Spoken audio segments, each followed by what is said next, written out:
Welcome to Joy in Our Town, a special program designed to bring community leaders to you, where they will be asked to address issues of importance to the public. We will be talking about the problems as well as the positive things happening in our town.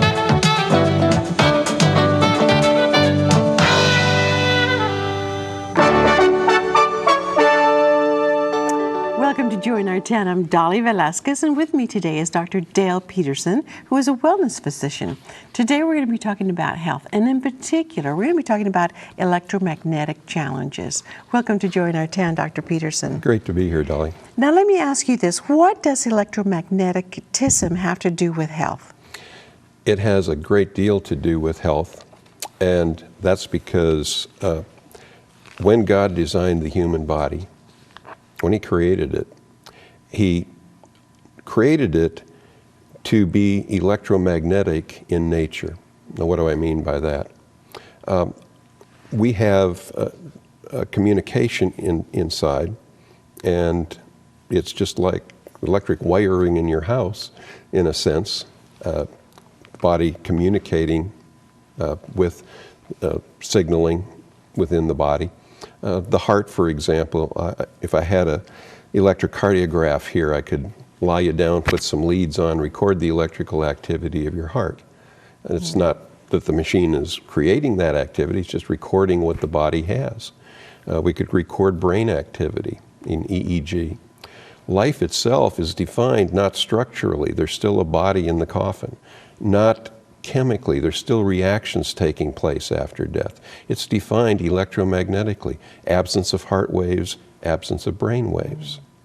And physicians every day look at the body electromagnetically to diagnose or understand what sort of challenges might be present with electrocardiograms, electroencephalograms, MRIs, magnetic and resonance images. But when it comes to the possibility that challenges with the body's electromagnetic system could be responsible for health issues, it's sort of like, no, that doesn't exist. Well, It absolutely exists. And it's become a very serious issue. I see people virtually every day in my office who are experiencing electromagnetic challenges. Why? A couple of reasons. The body is designed to recharge its electrical system by absorbing energy from the Earth's electromagnetic field surrounding us. The challenge is when the canopy collapsed at the time of the Genesis flood, the Earth's electromagnetic field could no longer be fully maintained. And ever since it was first measured, it's been decaying. And at this point in time, there are many areas where the electromagnetic environment is too low to support optimum health.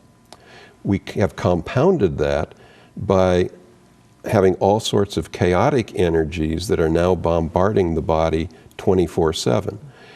As we're sitting here, there are approximately 1,100 satellites that are beaming waves down on our heads. There are, in most places that I go, multiple Wi-Fi networks where radio waves are bombarding me. As we're sitting here, people don't think about this, but every microwave looking for every cell phone in the world is passing through here right now. It just hit me when we were in Sri Lanka and my cell phone rang.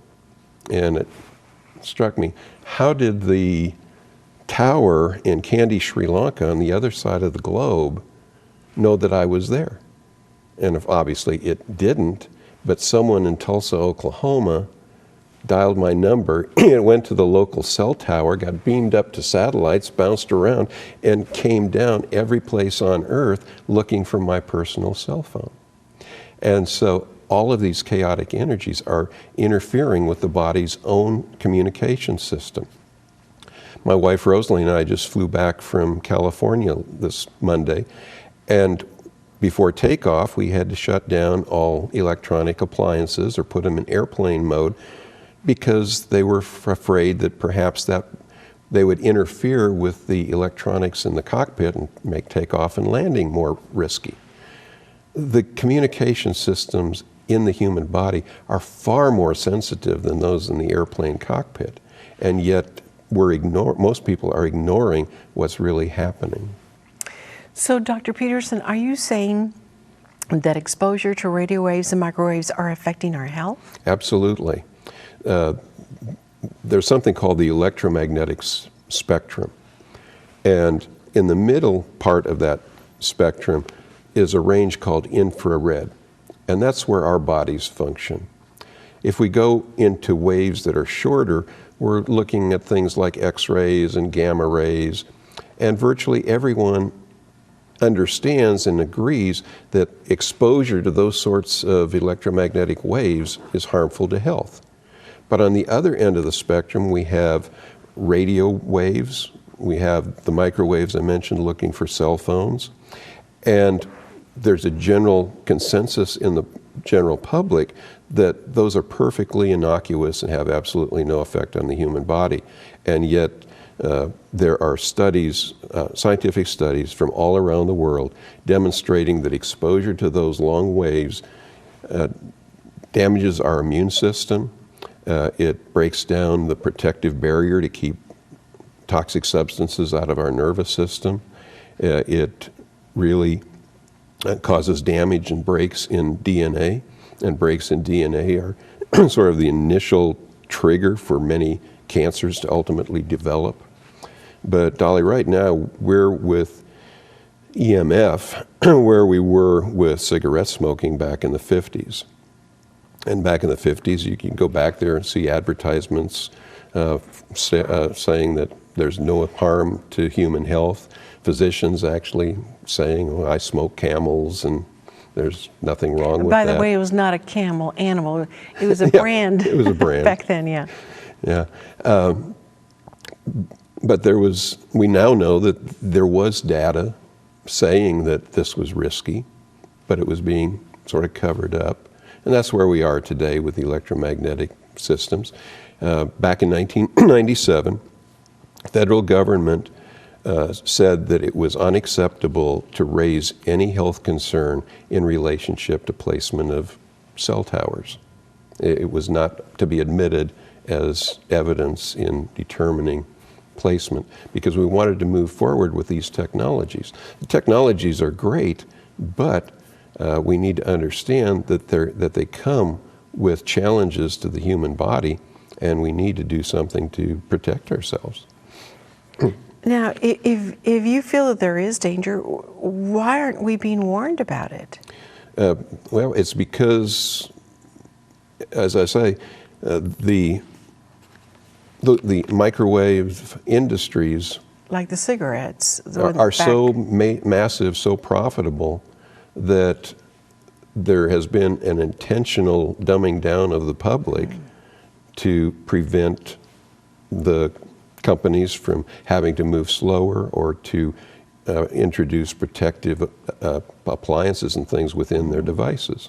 Now, what are some of the electromagnetic issues that you see?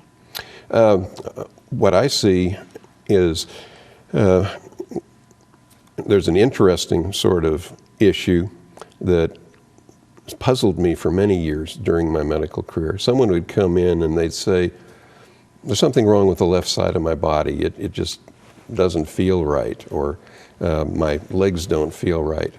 And actually, I had no explanation for that because there wasn't any hard wiring that explained it. And yet now I discover that there are times when the body disconnects sort of electromagnetically and doesn't recognize electrically that side of the body is there. And that causes all sorts of challenges. I see people who are feeling tired. They can't sleep well. They have headaches. They're forgetful. All of these are symptoms of what's called microwave syndrome or EMF syndrome, which has been around from the 50s and 60s. It was first seen in people who were working around radar installations back in the 50s and 60s. It was seen in people who were working around institutions where there were microwaves, large microwave systems present. And well documented, but because of the push for wireless technology, there's been a, let's not talk about that. Wow. Let's not look at that. And how common is the EMF sensitivity do you see? There's different estimates. I don't have any difficulty in saying that at this point in time, perhaps as many as 2/3 of the population are experiencing sensitivity to electromagnetics, but just don't know. That they think that the symptoms they're having are due to stress or due to Some other thing. We don't put the two together at all. No. Now, is it possible to prevent or reverse electromagnetic challenges? Well, I believe it is. There are a number of appliances that are manufactured that help the body. One of them actually amplifies the frequencies of energy that the body requires. And so I can actually have a little device that measures the body's electromagnetic field. Mm-hmm. And typically I check, and it's possibly 3 or 4 inches deep, but then using that appliance, it will extend it out to 8 or 9 inches. What that does is effectively creates an energetic cocoon surrounding me so that these chaotic energies bounce away. Wow. And how do these protective appliances work? Very well. Wow. I'm not trying to be facetious. Yeah, I don't completely understand the ins and outs, but I do know this. There was a physicist, Dr. William Bragg, who won the Nobel Prize in Physics in 1917 for coming up with a formula showing what frequencies of energies are amplified by passing through what sort of glass matrix. And so manufacturers who know how to do such things can manufacture a specific glass matrix that selectively amplifies the energies our bodies utilize and amplify them. Dr. Peterson, would you recommend that should be using EMF protection? In my opinion, every man, woman, and child on Earth, because we're all exposed to it 24/7. And I've embraced wireless technologies. I've got a cell phone. We've got Wi-Fi in our home. We've got a satellite radio in the car, and all of this is wireless. But we've also taken steps to protect ourselves as best we can from the potential damage. With about a minute left, Dr. Peterson, where can we find more information, and can you give us a final thought on something that we really don't hear anything about that's being covered, that you might think is being covered up? Yeah. My website is drdalepeterson.com, and I've got about 300 articles there. If people go to the library and they look at other topics, I did a 4-article series called The World's Largest Experiment. And it goes through all the studies and the documentation. And I have to tell you, I wrote that a number of years ago, and the world's largest experiment, I called it that because we're bombarding everyone with these long waves, and it's an experiment because it's never been done before. And I have to tell you, it's not turning out very well. Wow. Thank you so much for everything you do, and we'll be right back with more of Joy in Our Town.